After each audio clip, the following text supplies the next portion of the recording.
This is the first of what's going to be probably a good number of bonus shows this week. There is a lot to talk about in the lead up to the Ohio State-Oregon game. And we're going to be talking about all of it on this feed, weekly feed, BuckeyeHuddle.com. So go ahead and just open up a couple tabs on your computer.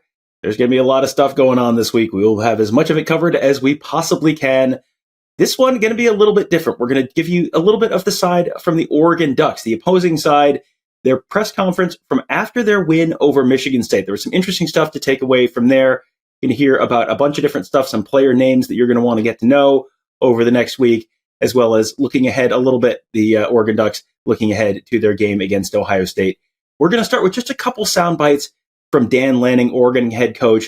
Dan Lanning is what we in the business, it's an industry term, not a great interview subject, Dan Lanning. A lot of very short answers. We found that at Big Ten Media Days. It was true in the aftermath of the win over Michigan State as well. So we're just going to give you a couple answers from Dan Lanning, just so you sort of get to see and hear him a little bit. And then we'll move on to Dillon Gabriel, who is a much better interview subject. So Dan Lanning, his thoughts on what was a dominant defensive performance by the Oregon Ducks, especially by Jordan Burch, 2.5 sacks, huge pass rusher off the edge for the Ducks. Well, he's playing with great violence, and he's the kind of person that shouldn't be blocked one-on-one, and we're doing a good job defensively of creating one-on-one opportunities for him, and he's doing a good job of taking advantage of those. He'd be the first one to tell you that, great rush starts with great coverage. It starts with other guys on the front, that do a great job rushing that makes him have a one-on-one. So he's been able to take advantage of those, and that's what we expect from Jordan.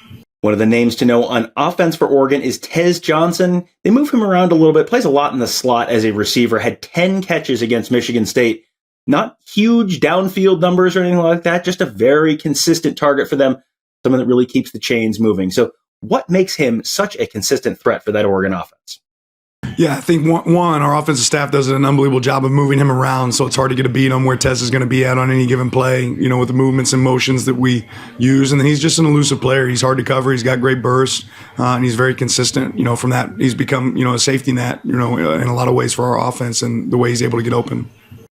There are not a lot of obvious gaping holes on the Oregon team. One of the things that was a little bit of a question before last week was, well, what happens if they have to kick a long field goal?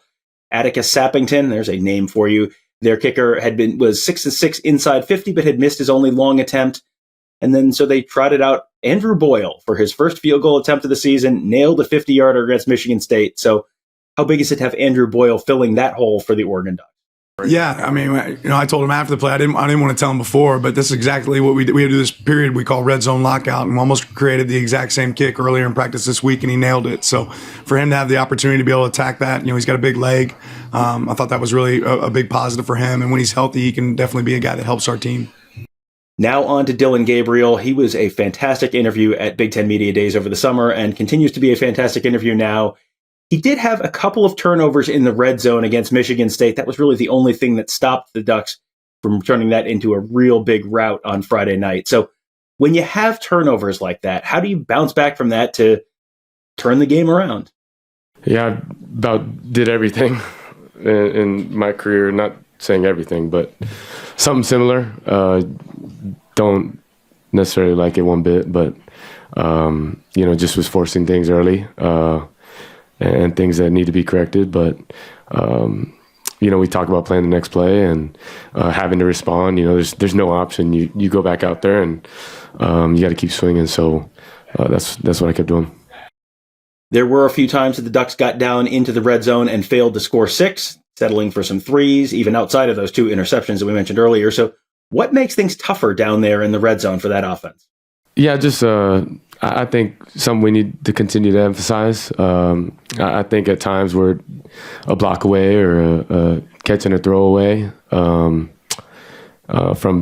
turning it into points. I think a lot of it, we for sure get 3 in that situation, but would love to get 7. Just things we need to continue to look at and get better at. But, it starts with me. That's what I say.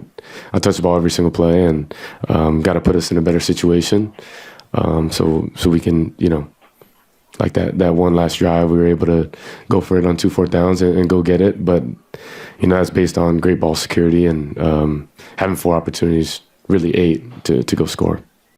Those two red zone turnovers on Friday night were very out of character for Dillon Gabriel. He is someone who really takes care of the ball in the red zone, takes care of the ball all the time, but really, especially in the red zone. Hadn't had a red zone turnover in a couple of years, and then throws 2 picks on one night. Is he pressing down there? Is he really trying to do too much? I would not say that. I just think that at times, my eyes get bigger than my stomach, in the red zone. And like I said, there's things that I've continued to learn, but obviously God's want to continue to teach me the lesson, and I keep making that decision. So at a certain point, there's just things you got to get better at and continue to emphasize. But, you look at, those 2 drives, how different of a game it'll be. And that's what we're striving for, those 5 to 10 plays that could be the difference of the game. Thank God we have a great defense. Thank God our O-line and our running backs were running really well. But like I said, in the tight games and in games that you need to be 100% scoring in the red zone, you can't have things happen like that. There are a lot of similarities between the 2 quarterbacks in this upcoming game, Will Howard and Dillon Gabriel. Both veteran guys, both guys who hit the transfer portal, leaving Big 12 schools and then going to Big 10 schools this year. Another similarity, when they played Michigan State, both of those guys got knocked out by a big hit for a play or two and then came back and played really well. So very similar to Michigan State. For Will Howard, Dillon Gabriel, boom, right back in, and then just continue to dominate the game. So how do you do that? How do you come back from a big hit like that and just sort of put that aside and dominate the game? Yeah, like I said, I've played a lot of football. Big hits are natural, and it's a physical game and things you go through. But like I said, you got to keep swinging. It don't stop. And the clocks continue to tick. So I got a job to do, and that's playing quarterback for our guys and doing it the right way. But being aggressive, that's throwing it and running it aggressively. I think that's something you got to have in college football, and that's belief and trust in one another, and then me to finish in that situation. It was interesting how many storylines coming out of the Ohio State-Iowa game were very similar to the storylines coming out of the Oregon-Michigan State game. It was a dominant night for the offensive line and the ground game for the Oregon Ducks. So what was working so well for them on the ground? Yeah, I think schematically we had a lot of good things that put us in a good advantage. But I think up front, the knockback, something I can see from behind, in a really good way, but also just the 5 we have up there that we have extreme trust in. I think they've continued to get better every single game, and as we mesh together as a whole. But like I said, I think the combination schematically and then the guys, just having that mentality.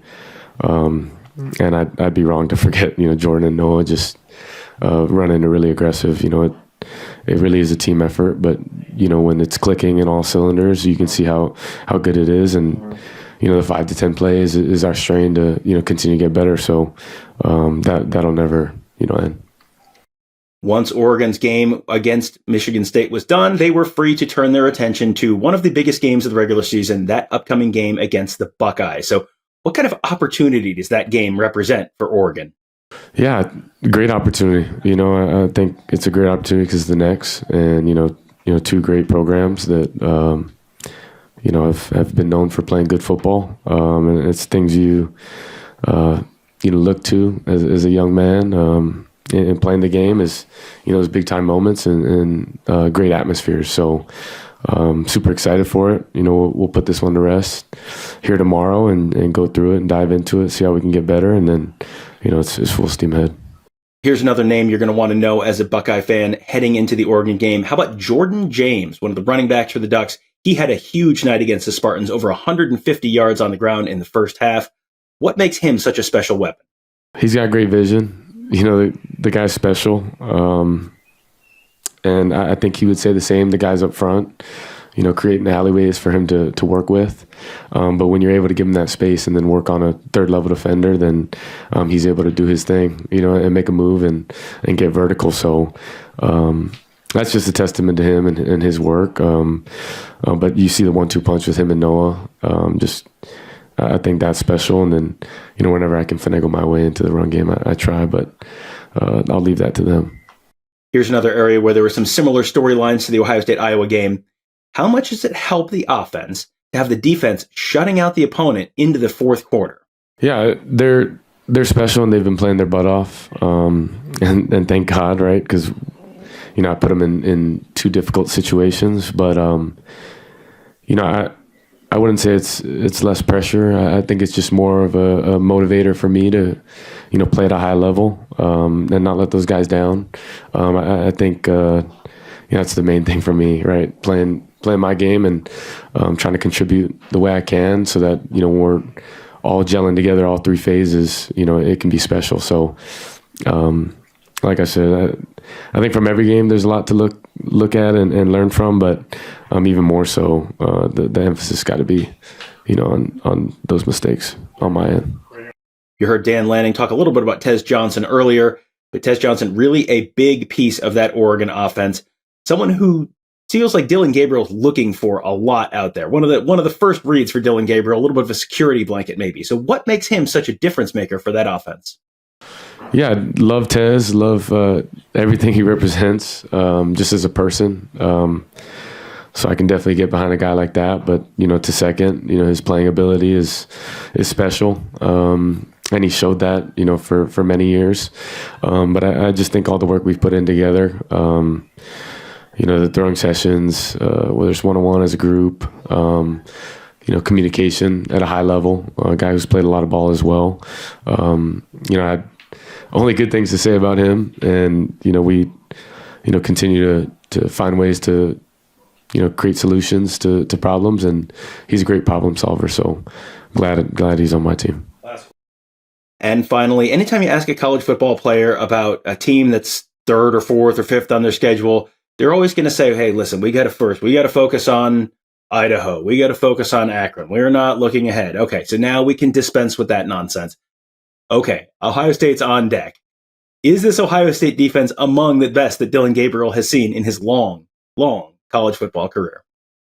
Yeah, I think, naturally, as a guy who's played college football, you watch at times, whether it's in the hotel before the night before the game or whenever it's on, depending on your time of game. But obviously a team that's extremely talented have won in a matter of dominance, and I think it'll be a great challenge and a great opportunity for us. In front of our home crowd to play ball. But like I said, you dream for moments like these and games like this, and I think everyone's excited for it. So, like I said, you just look at what you can get better at, put this game to rest, and then, full steam ahead. So we will have much more coverage from the Ducks and the Bucks this week, heading into the Ohio State-Oregon game. Lots of stuff to talk about, lots of interesting storylines, lots of players to let you get to know on the Oregon team. The names you're going to need to know on Saturday. We'll get you up to speed on all that stuff. Do planning on all of our schematic stuff with Ross, all the usual stuff this week, plus more. Lots of content this week coming for you this week at BuckeyeHuddle.com and YouTube.com/BuckeyeHuddle. We hope to see you in both of those places. That'll do it for now. We'll be back with more coverage a little later on in the day.